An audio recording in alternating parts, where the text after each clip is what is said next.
and welcome back to Voyage of a Time Wanderer. Today I am here to do a stats-filled reading wrap-up for 2021.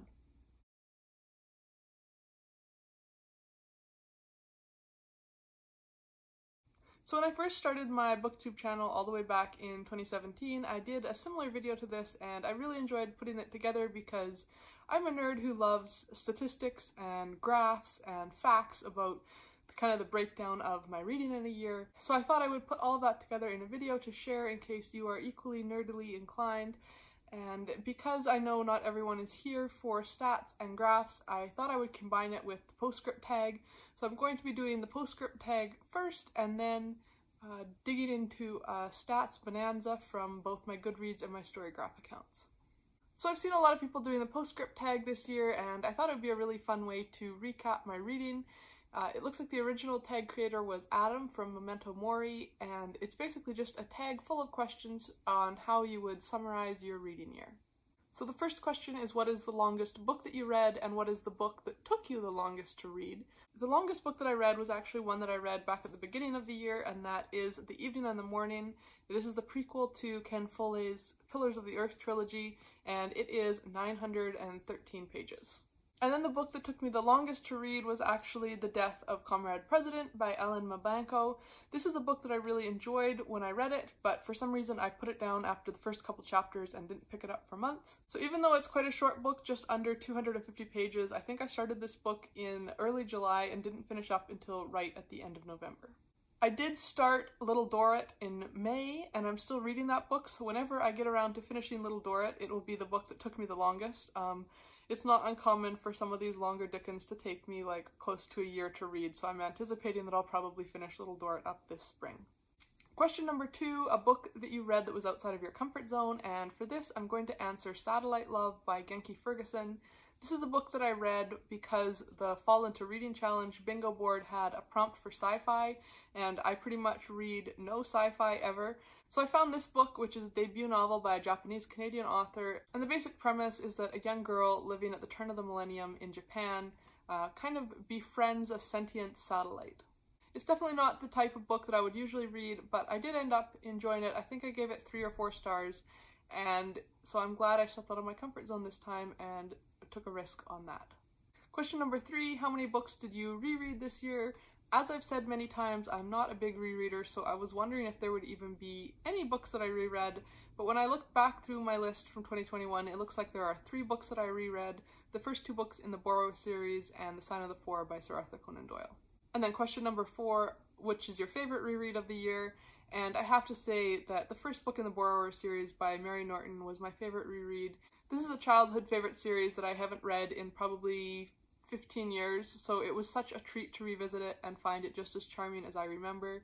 I love the whole concept of a whole community of little people living in the floorboards and walls of houses and borrowing different everyday objects. The illustrations in this book are so cute, and it was such a delight to return to this childhood favorite.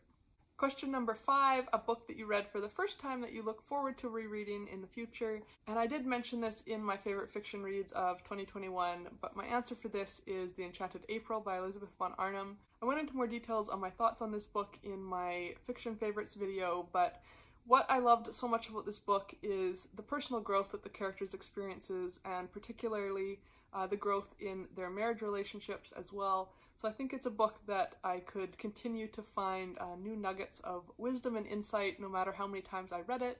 And I think it's also one that as I read it at different stages of my life, I would probably pull different messages out from. There are characters ranging from kind of young 20s up into a widow in her old age. So I think there are characters that I would connect to in different ways when rereading it at different ages myself. Question number 6, what was your favorite single short story or novella that you read this year? And this was kind of a hard choice, but I'm going with The Adventure of the Christmas Pudding by Agatha Christie. This was just a perfect short story for Christmas time. It's a mystery featuring Hercule Poirot, and he goes to this English manor house for Christmas, and of course there are some shenanigans afoot. I loved all the twists and turns in this book. Even though it's a short story, Christie manages to kind of give plot twists within plot twists, and that made it for a really fun short story to read. Book number 7 is Mass Appeal, a book that you would recommend to a wide variety of readers. And I'm not going to list any here because I think I basically did that in my top 5 nonfiction reads and top 10 fiction reads of 2021 videos. So I'll link both of those in the cards, and of course any of those 15 books I would highly recommend to anyone who will listen. Then question number 8, specialized appeal, a book that you really like but would be hesitant to recommend to just anyone. I think I choose to not talk very much on my channel about the theology Christian nonfiction that I read because I know it wouldn't really necessarily appeal to everyone, but 2 books in that genre that I read this year and really enjoyed, and if you think you might be in the niche market of people that would appreciate these books, I would highly recommend them, and that is 2 by the author Brant Pitre, Jesus and the Jewish Roots of the Eucharist and Jesus and the Jewish Roots of Mary. Both of these books are fantastic. You can see with yellow here and blue here, I marked all of my favorite passages, and these are books that I read through slowly, just reading a section each day, but they have so much interesting information about ancient Jewish customs and how they informed practices in the early church. Then question number 9 is to reflect on your year as a bookish content creator, including kind of some good and bad memories, goals met, and favorite videos. So I was really happy with my reading year. I met my goal of 50 books easily and met my stretch goal as well, which was 100 books because I read 104 books in 2021. I was quite happy as well with my fiction to nonfiction ratio, which was about 3 to 1, which is fantastic. I read some great nonfiction this year, which is something that I'm always trying to improve upon. I read from 4 new African countries, Kenya, Somalia, Congo, Brazzaville, and Malawi this year, which is a little bit short. I try to read from 5 new countries a year because I'm still checking off new countries in my Reading Africa challenge, but the 4 new countries that I did read from, I really enjoyed all of those books, so that was a near win. And then I would say the biggest failure in my reading goals was my 2021 Classics TBR. I only finished 4 out of the 12 classics on that list. However, I did also DNF 1, and I have kind of 2 or 3 that are still on the go, so I at least started more than half on that list, but I would have been happy to have crossed off more off of that list because those were all classics that I was either really excited about or ones that I thought I should read in life, so that was a little bit sad, but I did also read some other classics during the year that weren't on that original TBR, so it did balance out, and I definitely read more than 12 classics in the year, so you win some, you lose some. And then to mention a few of my favorite videos that I created this year, I'll try to link all of them up in the cards as I discuss them. Starting in the spring, I really liked the original tag that I created, the Monet tag, where I paired famous paintings by Monet with kind of spring-themed questions. It was a lot of fun researching which paintings I wanted to include and then trying to come up with some original questions that I hadn't seen on a bunch of book tags before. Then in April, to commemorate Shakespeare's birthday, I made a video about my trip to the Globe Theatre in 2014. This one was also a lot of fun putting together because I got to revisit all my old trip photos and mementos from that visit to the museum there, as well as seeing Julius Caesar performed on the stage at the Globe. And I'm really happy to have that video to look back on if I ever want to think anew about my time experiencing Shakespeare as he intended it to be experienced. I'm also quite proud of the spoiler-free reviews that I did for the entire Maisie Daub mystery series. It was a bit of an accomplishment this year to finally catch up with the series and to have read all of the 16 books in that series, and I hope that that video is a resource for people who are new to the series or considering picking it up, and it's one of my videos that I see continues to have people coming back to watch it even long after I've published it. This year I also experimented with reading vlogs for the first time and had a blast putting together my Jane Austen July, summer vacation book shopping, and Victober reading vlogs. It was a lot of fun throughout the month to be filming not only my bookish activities but also little snippets of my daily life and different cozy seasonal aesthetics. And then lastly, I'm quite pleased that I managed to pull off this 12 Days of Christmas video series. It was definitely a challenge to release 12 videos in a row, but I'm really pleased that I managed that, and I also really like the If You Like This Book, Read That I did comparing Last Christmas in Paris and the Guernsey Literary and Potato Peel Pie Society. It's definitely the kind of video that I would appreciate watching, and I'm hoping to put together more of that style of book review in 2022. So those are my answers to the Postscript tag, and now we're going to dig deep into the stats about my reading life in 2021. So I'm going to start with my Goodreads stats, and I'm going to have scrolling over here my little year in review mini cover images so that you can see all of the beautiful books that I read, and I'll have that linked down below if you're curious to go back, or if you see a book scrolling by here that you're like, wait a minute, what book was that? That cover looked interesting. Then you can go through and click and learn more about that book and see if you're interested to read it for yourself. So according to Goodreads, in 2021 I read 104 books, which accounted for 29,664 pages. If I'd known I was this close to 30,000 pages, I might have pushed to finish one more book, because it's kind of tantalizing to be just like one book away from 30,000. But that's where I landed in 2021, and I'm so pleased to have passed 100 books. I definitely didn't think I'd be able to read this much. Last year I read 102, but I thought that was kind of an anomaly because pre-2020 I was reading about 50 or 60 books, which I thought was my average, but again this year I was working from home quite a bit, so maybe I had a little bit of extra reading time and was able to push through to 104 books, which is my new record on Goodreads since I started tallying my books on Goodreads, which means it's probably the most I've read since the early years of high school. So I know I already discussed my longest book, which was The Evening and the Morning at 913 pages. My shortest book was actually a short story by Chimamanda Ngozi Adichie, which is The Visit, which was only 20 pages. This is the first book in a new Kindle series by Amazon called the Black Stars series, which is all Afrofuturistic sci-fi short stories. So I'm definitely curious to continue on with the story because, as we know, I don't like really reading sci-fi, but because it has that African lit angle, I'm interested to continue with the series. It looks like the second short story is set in Mali, so I'm hoping to pick that one up soon. And according to Goodreads, my average page length was 285 pages.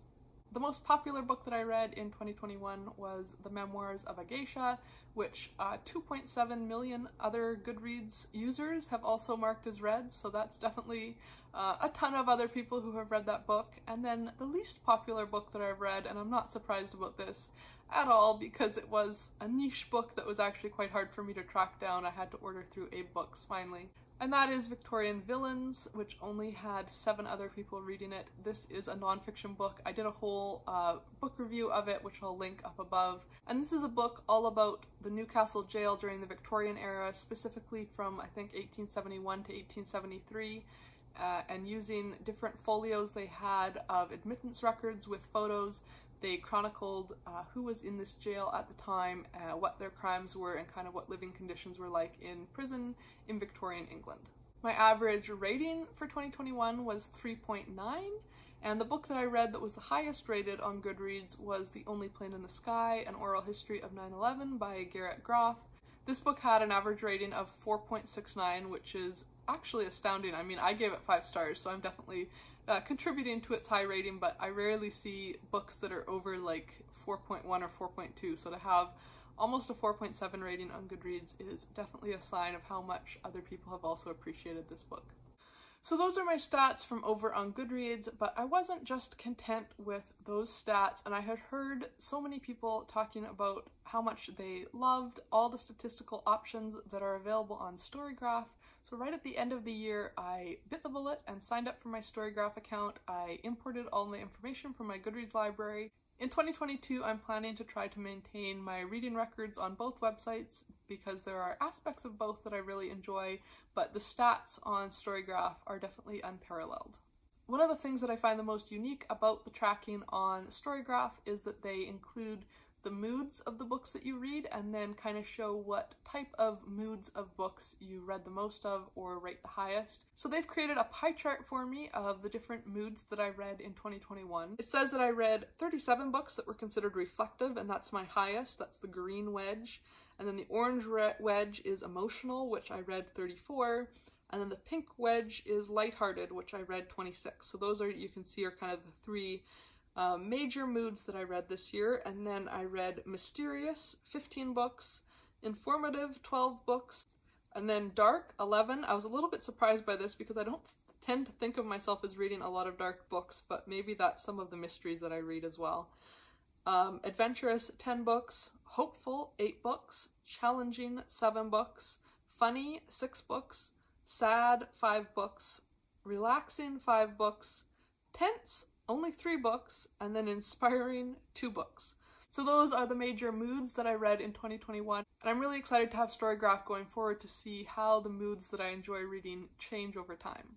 Then the next graph that StoryGraph produces has to do with the pacing in the books that I read in 2021. So according to them, I read mostly slow-paced books. 44% of the books that I read were considered slow-paced, 37% of the books were considered medium-paced, and only 18% of the books were considered fast-paced. They also do a lovely pie chart of the page count of the books that you read. So in 2021, 56% of the books that I read were under 300 pages, 38% of the books that I read were between 300 and 499 pages, and only 6% of the books that I read were 500 plus pages. They also break down the nonfiction to fiction into a pie chart, and this is like the most satisfying graph on my entire stats recap because it's exactly 75% fiction to 25% nonfiction, which is just extremely aesthetically pleasing. And then they do a breakdown of the different genres that you read so you can see which were your favorite genres, and I absolutely love this graph because this is something that I used to try to track for myself on a Google Sheet, but invariably I would forget to update it with the books that I read, and or I would be confused about which genre to attribute a book to if it kind of crossed over between multiple genres. So I love that this website both labels the genres for you and then makes a beautiful graph for you. And I also love the result I got because I think it shows that I definitely live up to my channel name, Voyage of a Time Wanderer, because historical fiction is way out in front above all the other genres. So according to this graph, I read 31 historical fiction books, which is way out in front above all of the other genres. The next genre is only 18, so I read almost double the amount of historical fiction than any other genre. Then we have romance, which is 18. This I think is a little bit inflated because I wouldn't say that I read a ton of romance, but I did read the entire Bridgerton series in 2021, including the second epilogue. So that inflated, I think, my romance reading above what I would consider on a typical year.